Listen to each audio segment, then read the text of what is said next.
Saya tidak percaya omong kosong Anda, saya akan membeli batu ini hari ini, jika ada orang lain yang menginginkannya. Ikut denganku. Zhou Tai melirik banyak biksu. Segera, beberapa orang tidak tahan godaan dan berdiri di samping Zhou Tai, berencana untuk pergi bersama Zhou Tai karena batunya agak besar. Zhou Tai berencana membombardir batu itu menjadi potongan-potongan kecil dan mengambilnya.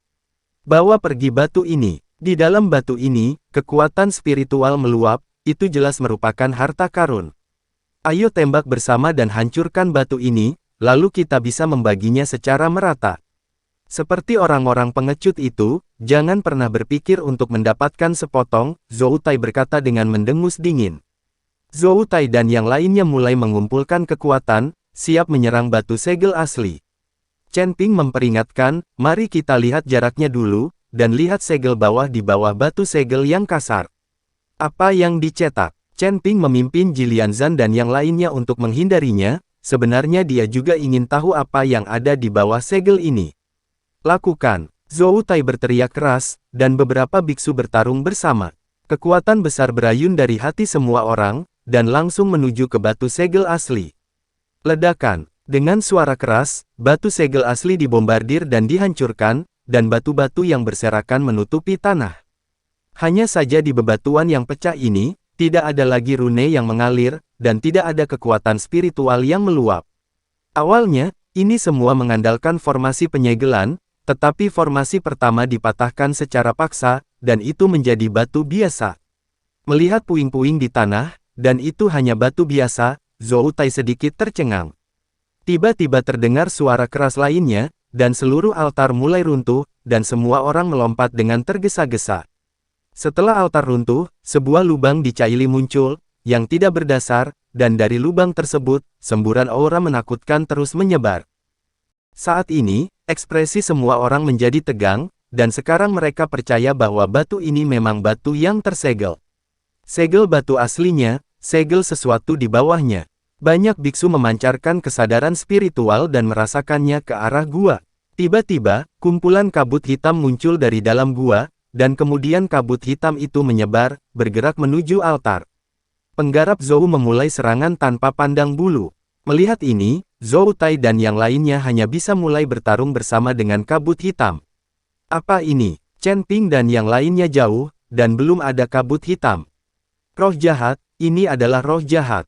Jilianzan tiba-tiba mengerutkan kening. Roh jahat, Chen Ping terkejut. Itu benar, ini semua adalah roh jahat. Yang disebut roh jahat diubah dari senjata dengan roh senjata di zaman kuno. Senjata ini rusak dalam perkelahian, atau pemiliknya mati dalam pertempuran, membuat roh senjata ini tinggal di sini. Korosi, lama-kelamaan roh senjata ini mulai berubah perangainya, dan menjadi roh jahat. Jika kamu mendapatkan senjata roh jahat, bukan hanya itu bukan kesempatan, tapi juga bisa diserang oleh roh jahat. Kontrol spiritual, bahkan mengancam jiwa. Petik 2. Jilianzan menjelaskan kepada Chen Ping. Begitu Chen Ping mendengarnya, dia memikirkan Zhongli, roh pedang dari pedang pembunuh naga miliknya, mungkin jika Zhongli dilemparkan ke dalam. Ribuan tahun di sini, temperamennya akan berubah drastis, berubah menjadi roh jahat, bukan?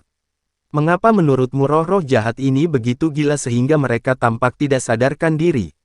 Chen Ping menyaksikan Zhou Tai dan yang lainnya berkelahi dengan roh jahat, dan tidak dapat menahan diri untuk tidak mengatakannya.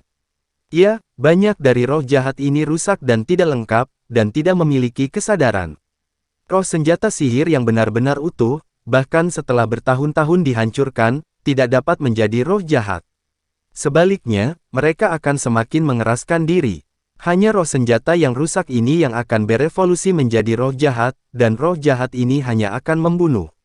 Tanpa kesadaran berpikir, dan tidak takut hidup dan mati, dalam pemikiran mereka, tidak ada yang namanya kematian.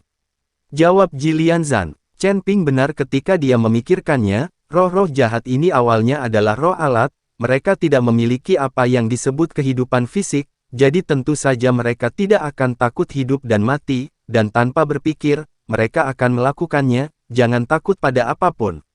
Meskipun roh senjata ini tampaknya tidak terlalu kuat, mereka sangat sulit untuk dihadapi, seperti plester kulit anjing, tidak peduli bagaimana Anda menggunakannya, Anda tidak dapat menyingkirkannya. Ini membuat Zhou Tai dan yang lainnya semakin mudah tersinggung. Roh-roh jahat ini sangat sulit untuk dihadapi. Mungkinkah batu segel asli ini untuk menyegel roh-roh jahat ini? Tanda tanya. Berbicara secara logis, seharusnya tidak. Meskipun ada banyak roh jahat ini, kekuatan mereka memang tidak tinggi.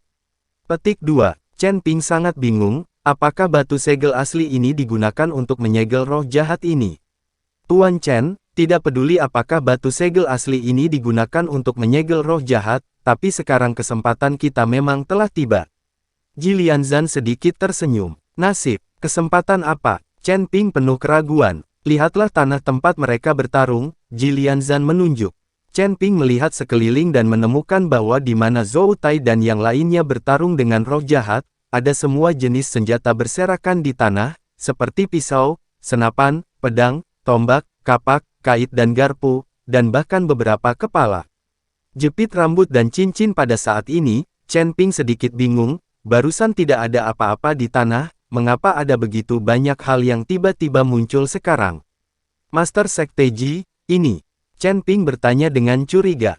Tuan Chen, ini adalah roh jahat yang telah dibunuh. Hanya ketika roh jahat dibunuh, harta kelahiran mereka akan muncul. Harta karun ini menjadi benda tanpa roh dan dapat diambil sesuka hati.